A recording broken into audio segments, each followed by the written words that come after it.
Baiklah, bismillahirrahmanirrahim. Assalamualaikum warahmatullahi wabarakatuh. Selamat berjumpa kembali dalam sesi pengajaran dan pembelajaran di rumah bersama dengan saya, Cikgu Muhammad Syauqi bin Abu Hassan. Jadi pada hari ini kita akan teruskan lagi bagi mata pelajaran Bahasa Melayu. Okey, video ni dibuat khas kepada murid-murid yang tak dapat menyertai kelas secara live di Google Meet. Okey. Jadi cikgu harap dapat membantu sedikit sebanyak murid-murid untuk meneruskan pembelajaran walaupun di mana saja kamu berada. Okey. Jadi kelas kita pada hari ini bagi mata pelajaran Bahasa Melayu bersama dengan saya, Cikgu Muhammad Syauqi bin Abu Hassan. Sebelum kita memulakan kelas kita, jadi saya ingat eloklah kita bersama-sama membaca doa penerang hati dan berselawat ke atas junjungan besar Nabi Muhammad sallallahu alaihi wasallam. Kepada yang bukan Islam, kamu boleh berdoa dengan cara kamu sendiri ya, untuk memudahkan urusan pembelajaran kita pada hari ini. Bismillahirrahmanirrahim. Rabbi shrah li sadri wa yassir li amri wahlul 'uqdatam min lisani yafqahu qawli. Allahumma shalli ala sayyidina Muhammad wa ala ali sayyidina Muhammad. Allahumma shalli ala sayyidina Muhammad wa ala ali sayyidina Muhammad. Allahumma shalli ala sayyidina Muhammad wa ala ali sayyidina Muhammad. Okey, objektif pembelajaran kita pada akhir pengajaran dan pembelajaran ini, murid akan dapat yang pertama membina satu kerangka karangan, dan yang kedua kamu akan dapat menulis sekurang-kurangnya sebuah karangan secara berpandu atau separa berpandu. Okey, nanti saya akan terangkan kepada murid-murid apakah yang dimaksudkan dengan berpandu dan separa berpandu Okey. Okey, sebagai persediaan, murid diminta untuk membuka buku teks muka surat ataupun halaman 71. Okey, kita akan melihat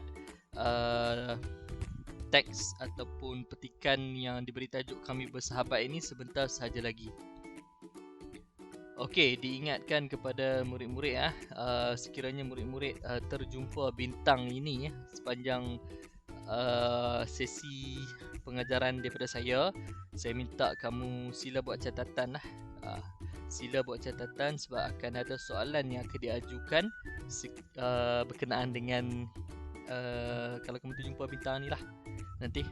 Okay, ada 5 kawasan, ada 5 tempat yang kamu akan jumpa ni nanti. Okey, Kahoot ni cikgu buat bersama dengan murid-murid di dalam kelas Google Meet, jadi cikgu akan skip saja. Okay, kita akan terus tengok kepada maksud karangan berpandu. Apakah yang dimaksudkan dengan karangan berpandu dan separa berpandu? Okey, berikut adalah maksud karangan berpandu dan separa berpandu. Okey, yang pertama, kalau kita lihat dekat sini, karangan berpandu ialah penulisan karangan yang mendapat banyak panduan ataupun maklumat daripada guru. Okey, jadi karangan berpandu ni contoh dia seperti menulis semula cerita yang dibacakan oleh guru ataupun menyudahkan cerita dengan menulis ayat-ayat mudah. Jadi karangan berpandu senang kata lebih mudah ditulis oleh murid-murid lah, sebab cikgu banyak memberi panduan, cikgu banyak memberi maklumat kepada murid-murid. Okey, jadi karangan berpandu ini kamu akan dapat panduan penuh daripada guru. Manakala karangan separa berpandu, separa bermaksud separuh. Maksudnya dia ialah karangan penulisan yang mendapat sedikit saja panduan daripada guru. Maklumat pun dapat sedikit saja daripada guru. Jadi karangan separa berpandu lebih susah ataupun lebih memerlukan murid untuk berfikir lebih banyaklah berbanding dengan karangan berpandu. Jadi contoh dia adalah seperti, contoh karangan separa berpandu adalah seperti menyudahkan cerita dengan melengkapkan ataupun menulis satu perenggan. Jadi dia kena buat satu perenggan untuk dia, ataupun dia buat karangan berdasarkan frasa yang diberikan oleh guru. Okay, contoh frasa yang diberikan adalah pulang kampung hujung minggu. Okey, jadi daripada dua frasa tu dia akan membuat satu ayat. Okey, satu ayat untuk melengkapkan karangan. Karangan separa pandu ni banyak sikit lah murid yang nak kena fikir berbanding dengan karangan berpandu. Karangan pandu ni banyak mendapat bimbingan bantuan panduan daripada guru. Baiklah, sekarang kita melihat kepada buku teks halaman 71. Jom kita tengok tajuk yang diberikan kepada kita adalah Kami Bersahabat. Saya akan bacakan. Saiful, Yi Mei dan Jiva berbincang untuk menyiapkan karangan tentang menghormati sahabat. Jadi kalau murid-murid dapat lihat ada jadual diberikan kepada kita.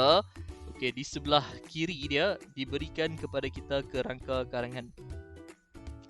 Jadi kalau kamu masih ingat lagi kerangka karangan yang dibuat oleh cikgu pada sesi pembelajaran yang lepas, cikgu buat dalam bentuk peta pokok. Jadi kerangka karangan dia boleh dalam pelbagai bentuk. Dia boleh dalam bentuk jadual ini. Dia boleh juga dalam bentuk peta pokok yang cikgu buat tu hanya untuk bagi kamu mudah faham. Dan dia juga boleh dalam bentuk yang tak ada format yang tetap lah.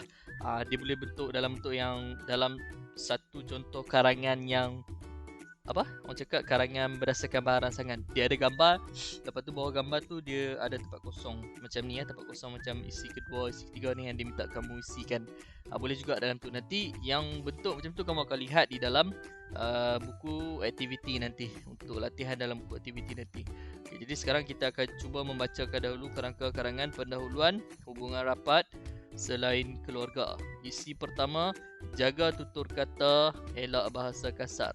Isi kedua tidak diberikan kepada kita, diminta kita tulis, sama juga dengan isi ketiga. Dan penutup, hormat sahabat, orang menghormati kita. Jadi karangan yang dah dituliskan kepada kita iaitu perenggan pendahuluan dan perenggan penutup telah diberikan kepada kita. Jom kita baca dahulu pendahuluan dengan isi yang diberikan adalah hubungan rapat dan selain keluarga. Jadi cadangan jawapan yang diberikan kepada kita ialah sahabat ialah orang yang mempunyai hubungan yang rapat dengan kita selain keluarga. Apabila bersahabat, kita mestilah saling menghormati. Jadi terhasillah satu perenggan. Perenggan pertama iaitu pendahuluan. Okey, mari kita lihat pada isi yang pertama. Okey, kita akan menggunakan yang ini, yang saya merahkan ni sebagai isi kedua, dan yang seterusnya ni adalah sebagai isi yang ketiga lah. Sekarang ni kita nak lihat kepada isi yang pertama. Okey, isi pertama diberikan kepada kita. Maklumat pertama ialah jaga tutur kata dan yang kedua adalah elakkan berbahasa kasar. Okey, suka juga cikgu ingatkan di sini apabila menulis karangan, apabila kamu masuk perenggan yang kedua, kamu kena ada jarak jarak pada permulaan ayat yang hendak ditulis di dalam perenggan yang kedua dan perenggan yang hingga perenggan penutup. Hanya perenggan pendahuluan sahaja tidak perlu jarak dan dia boleh rapat di tepi macam ni. Okey, jadi isi yang diberikan kepada kita ada dua isi. Sebenarnya murid boleh membuat satu isi satu ayat. Contohnya jaga tutur kata satu ayat, elakkan bahasa kasar satu ayat. Tetapi kamu juga boleh menggunakan kedua-dua isi ini dan kamu tulis dalam satu ayat. Terpulang kepada murid-murid macam mana. Tapi sebaiknya cikgu minta murid menulis dalam perenggan satu perenggan ni murid menulis sekurang-kurangnya 2 ataupun 3 ayat lah. 2 ayat pun saya terima lah.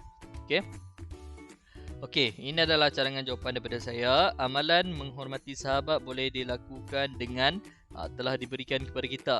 Jadi cikgu tambah cadangan jawapan dia, menjaga tutur kata, titik. Okey, saya ulang sekali lagi. Amalan menghormati sahabat boleh dilakukan dengan menjaga tutur kata, titik. Kemudian masuk ayat yang kedua, kita perlulah mengelak bahasa kasar dalam pertuturan agar dapat menjaga perasaan sahabat kita.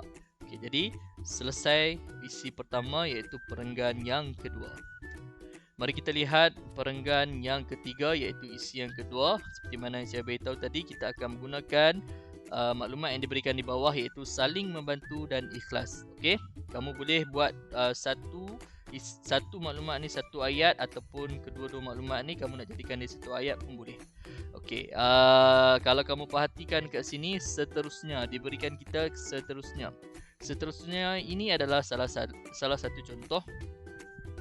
penanda wacana. Jadi selain daripada mempunyai pendahuluan, isi dan penutup, untuk menghasilkan sebuah karangan yang baik, kamu perlulah ada penanda wacana. Penanda wacana, contoh lain penanda wacana ialah selain itu, di samping itu, tambahan pula dan sebagainya lah. Okey, jadi dia guna seterusnya, lepas tu kamu boleh terus buat ayat menggunakan dua maklumat yang diberikan ni. Okey, contoh jawapan daripada saya.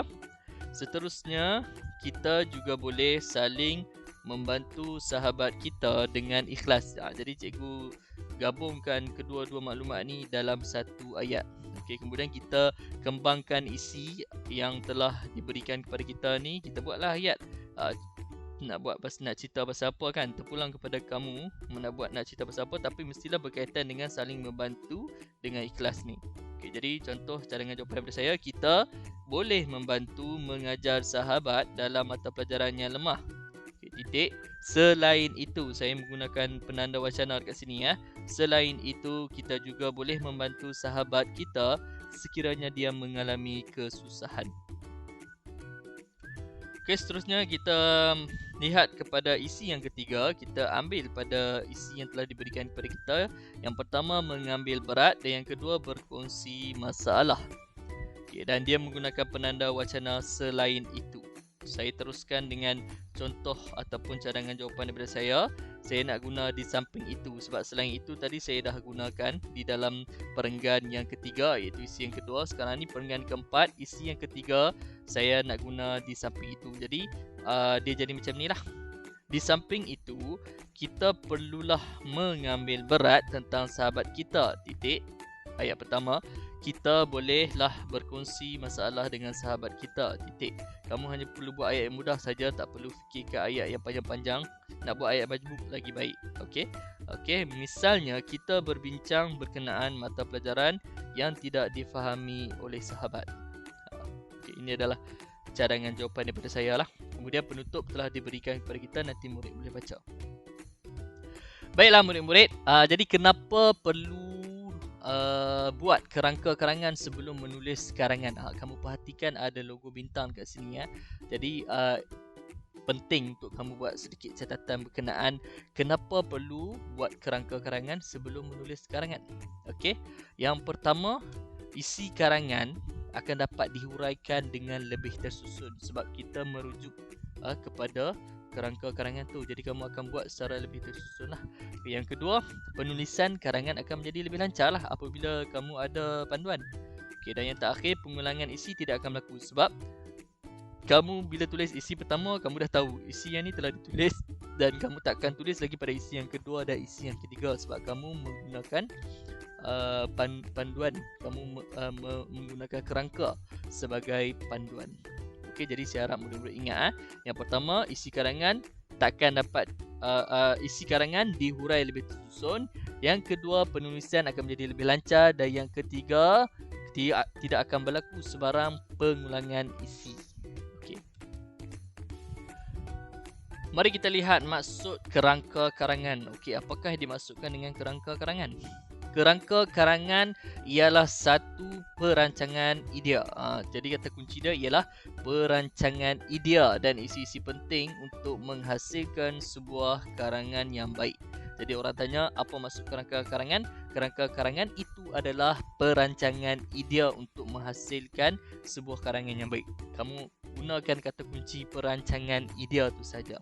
Jadi kalau kamu ingat lagi contoh yang telah diberikan kepada saya, contoh yang telah diberikan oleh saya kepada kamu pada sesi pembelajaran yang lepas, saya buat dalam bentuk peta pokok. Dalam ni kamu akan isi tulis tajuk, lepas tu dipecahkan lagi pendahuluan di atas. Okey, yang pertama pendahuluan. Ingat perkara yang perlu ada dalam sebuah karangan untuk memastikan sebuah karangan yang baik.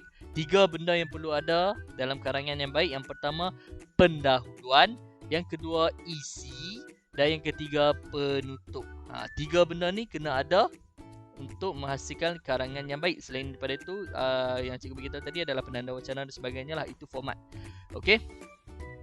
Pendahuluan, isi dan penutup. 3 benda. Kena ingat.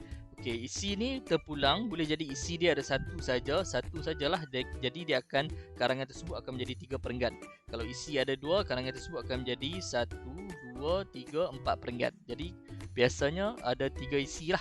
Kalau ada 3 isi, dia akan menjadi pendahuluan 1 perenggan, isi 1 1 perenggan, isi 2 1 perenggan, isi 3 1 perenggan dan penutup 1 perenggan. Dia akan menjadi 5 perenggan. Okey, jadi tajuk semua ni, okey, pendahuluan, isi dan penutup ni adalah untuk mengembangkan tajuk ni lah. Pendahuluan ni biasanya untuk mengembangkan tajuk, menceritakan sedikit tentang tajuk.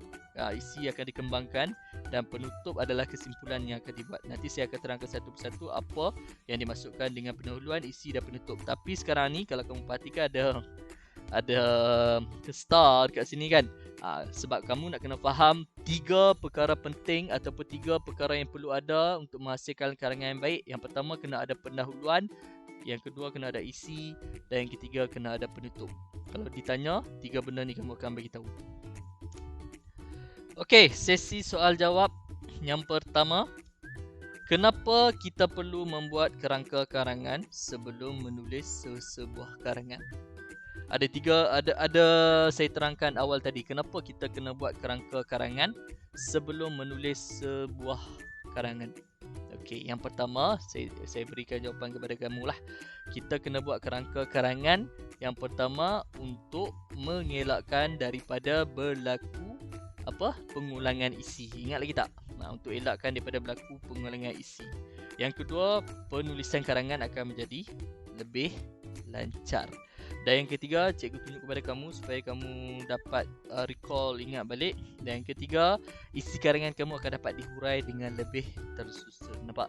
Ini adalah kenapa kita perlu membuat kerangka karangan sebelum menulis karangan. Okey, dan yang seterusnya,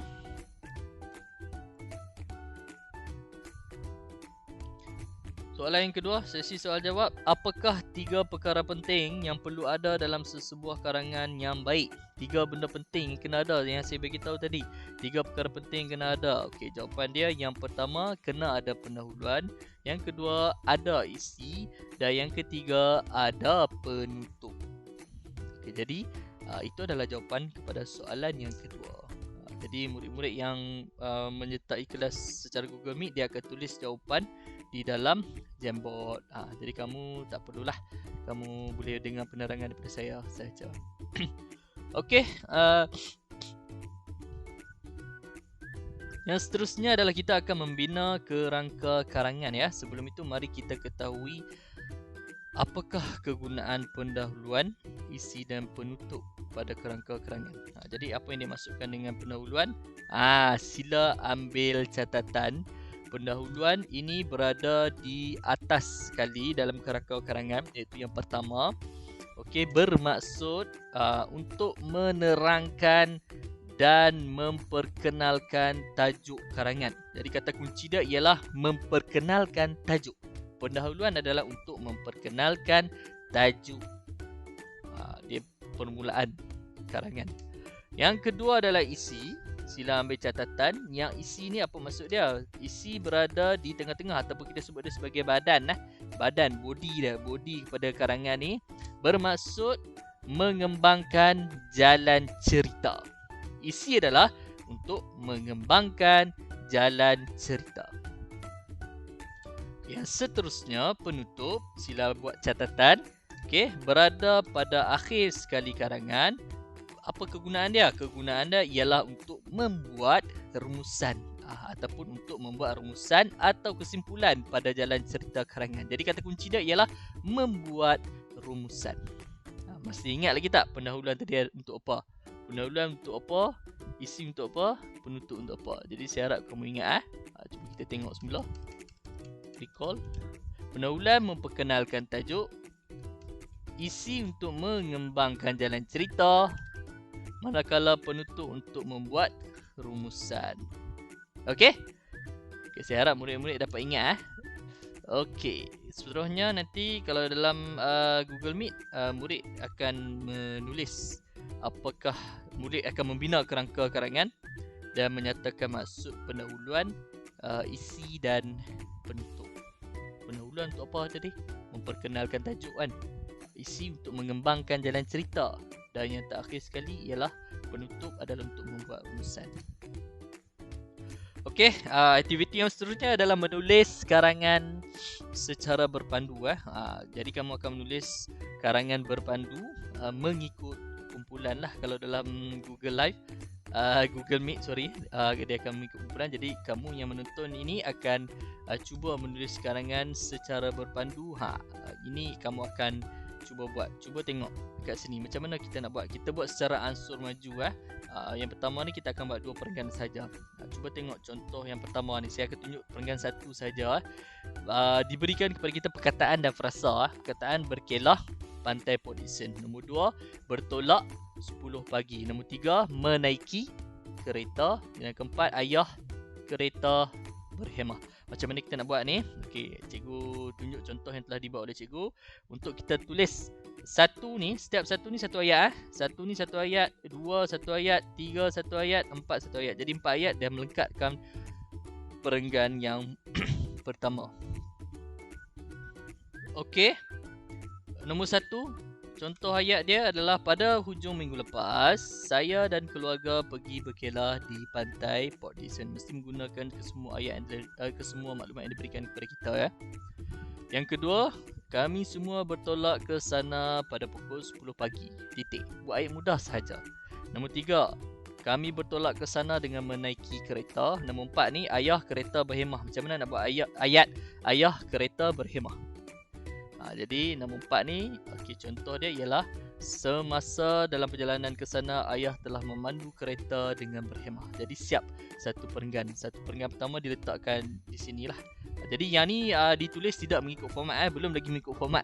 Format dia nanti akhir sekali saya akan tunjuk macam mana penulisan mengikut format, iaitu perenggan 1 ni adalah pendahuluan. Jadi pendahuluan tidak ada jarak di hadapan. Nanti saya tunjuk. Ni aktiviti yang dibuat di dalam Jamboard. Jadi untuk mengurangkan masa menulis panjang, cikgu meminta murid menggunakan sticky note untuk menjawab soalan ni. Jadi tak mengikut format. Jadi murid akan teruskan dengan perenggan yang kedua lah.